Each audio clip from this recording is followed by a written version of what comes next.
گناہوں کا ایک اثر تو یہ ہوتا ہے کہ آدمی علم سے محروم ہوتا ہے، اس لیے کہ علم ایک نور ہے اور گناہ جو ہے وہ تاریکی ہے۔ جو آدمی گناہ کرتا رہتا ہے اس کا علم جو ہے اس کو علم حاصل نہیں ہوتا۔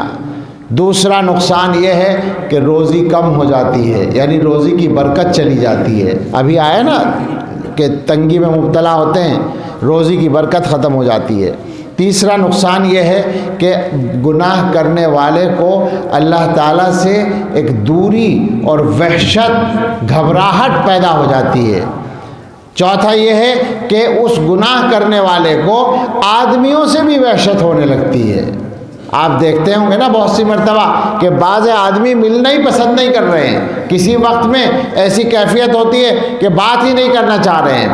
غور کریں، گناہ ہو رہے ہیں، اس کے نتیجے میں انسانوں سے دوری پیدا ہو رہی ہے، اللہ سے دوری پیدا ہو رہی ہے۔ یہ بھی علماء نے لکھا ہے، اپنے گھر والوں سے وحشت ہو جاتی ہے۔ بہت سے لوگ ہیں جن کا جی گھر میں نہیں لگتا، گھر میں جاتے ہیں تو لڑائی ہونے لگتی ہے، غصہ آنے لگتا ہے، وہ سمجھتے ہیں کہ ان کی غلطی پر غصہ آ رہا ہے، ان کی غلطی پر غصہ آ رہا ہے۔ ایسا نہیں ہے، وہ اپنے گناہوں کی سزا پا رہے ہوتے ہیں۔ آگے فرمایا ایک نقصان یہ ہے کہ گناہ کرنے والے کو اکثر کاموں میں رکاوٹیں پیش آتی ہیں اور تقوی والوں کے اکثر کام آسانی سے ہوتے چلے جاتے ہیں۔ یہ اللہ کی طرف سے ہوتا ہے۔ قرآن میں فرمایا نا وَمَن يَتَّقِ اللَّهَ يَجْعَل لَّهُ مَخْرَجًا وَيَرْزُقْهُ مِنْ حَيْثُ لَا يَحْتَسِبُ، جو اللہ سے ڈرتا ہے اللہ اس کے لیے نکلنے کا راستہ بنا دیتے ہیں اور جہاں سے گمان بھی نہیں ہوتا وہاں سے اس کو رزق عطا فرماتے ہیں۔ فرمایا ایک نقصان یہ ہے کہ دل کے اندر ایک اندھیری سی محسوس ہوتی ہے، تاریکی محسوس ہوتی ہے۔ اور آگے فرماتے ہیں کہ اس کی وجہ سے چہرے پر بھی اثر آ جاتا ہے اور چہرے پر ایک بے رونقی پیدا ہو جاتی ہے۔ حضرت باقاعدہ لکھ رہے ہیں فاسق آدمی یعنی گناہ کرنے والا، کھلم کھلا گناہ کرنے والا آدمی چاہے خوبصورت ہو، حضرت کے الفاظ ہیں فاسق کیسا ہی حسین و جمیل ہو مگر اس کے چہرے پر ایک بے رونقی کی کیفیت ضرور ہوتی ہے۔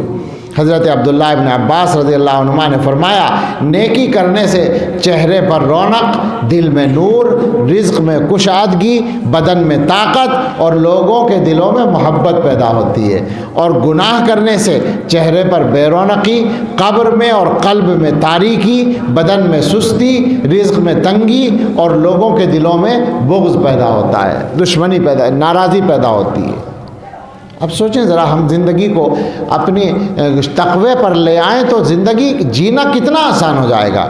فرمایا ایک نقصان یہ ہے کہ گناہ کرنے سے دل اور جسم میں کمزوری پیدا ہوتی ہے اور ہمت ختم ہوتی چلی جاتی ہے۔ ایک نقصان یہ ہے کہ آدمی نیکیاں کرنے سے محروم ہو جاتا ہے۔ ایک نقصان یہ ہے کہ عمر کی برکت ختم ہوتی ہے۔ ایک نقصان یہ ہے کہ ایک گناہ دوسرے گناہ کا سبب بنتا ہے۔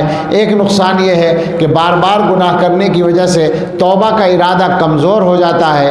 اس سے بڑا نقصان یہ ہے کہ گناہ کی برائی ذہن سے نکل جاتی ہے، آدمی برائی نہیں سمجھتا، یہ سمجھتا ہے کہ کوئی حرج نہیں ہے۔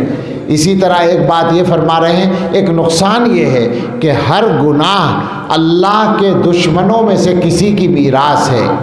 جیسے ناپ تول میں کمی کرنا شعیب علیہ السلام کی قوم کی میراث ہے، بدفعلی کرنا لوط علیہ السلام کی قوم کی میراث ہے۔ اسی انداز سے ہر گناہ اللہ کے دشمنوں میں سے کسی کی میراث ہے، آدمی اس گناہ کو کر کے اللہ کے اس دشمن کا وارث بنتا ہے۔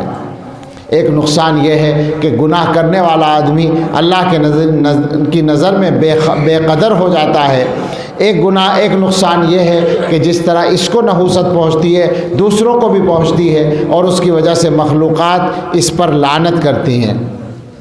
حضرت مجاہد نے فرمایا جانور گناہ کرنے والے آدمیوں پر لعنت کرتے ہیں، جب قحط ہوتا ہے، بارش رکتی ہے، جانوروں کو تکلیف ہوتی ہے تو وہ انسانوں پر لعنت کرتے ہیں کہ ان کے گناہوں کی وجہ سے ہمیں بھی بارش نہیں مل رہی ہے۔ کبھی ایسا اگر ہو جاتا ہے، ورنہ انہی کی وجہ سے بارش بھی ہوتی ہے۔ ایک نقصان یہ ہے کہ گناہ کرنے سے سمجھ میں کمی پیدا ہو جاتی ہے۔